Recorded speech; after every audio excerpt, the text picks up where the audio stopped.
गांधी तर असंही म्हणायचे की पोलिसांच्या हातात दंड कशाला असायला हवा, इतका अहिंसा. बरोबर. आता तुम्ही जर का बघितलं तर अहिंसेचा इतका प्रचार करणारे गांधीवादी अहिंसकच वागलेले आपल्याला दिसतात.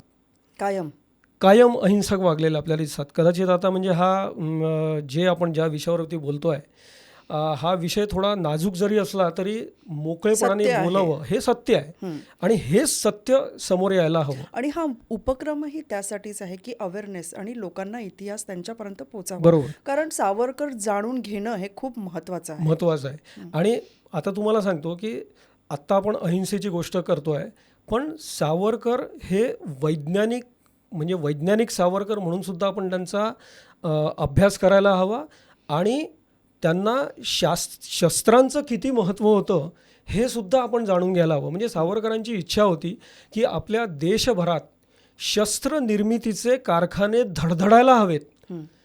भारतात राहणारा भारतीय हा सशस्त्र असायला हवा.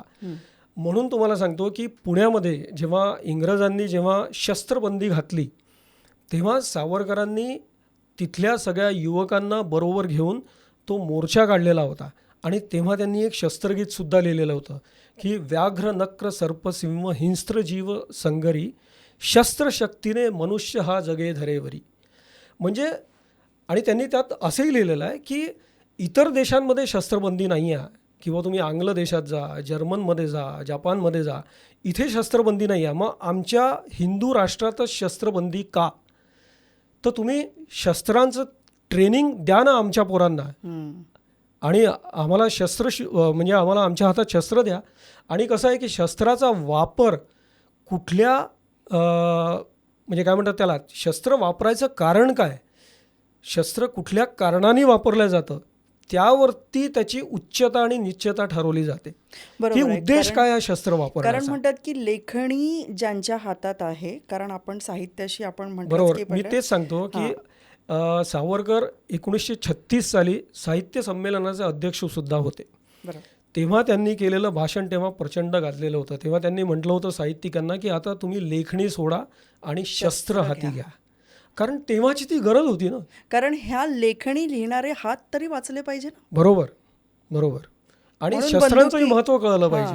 म्हणून बंदुकी हातात असायला हवे. आणि म्हणून काय त्यांनी बंदुकींचं आणि बॉम्ब बनवण्याचे मॅन्युअल्स पण केले होते. हो, म्हणजे लंडनमध्ये असतानाच त्यांनी ते मॅन्युअल्स त्यांनी तयार केलेले होते आणि ते भारतामध्ये पाठवले होते.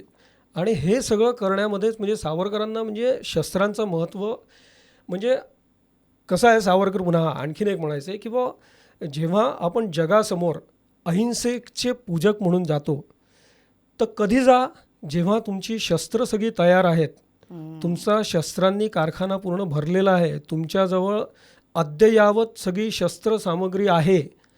आता इंदिरा गांधींनी सुद्धा शस्त्रास्त्र तयार केली नाहीत का? केली ना. त्याच्यानंतर राजीव गांधींच्या काळात सुद्धा बोफोर्ससारख्या तोफांचं आपण विकत घेतल्या. मग इकडे फक्त अहिंसा दाखवायची आणि चालायचं मात्र सावरकरांच्या विचारांवर, हे नेहमीच झालेलं आहे.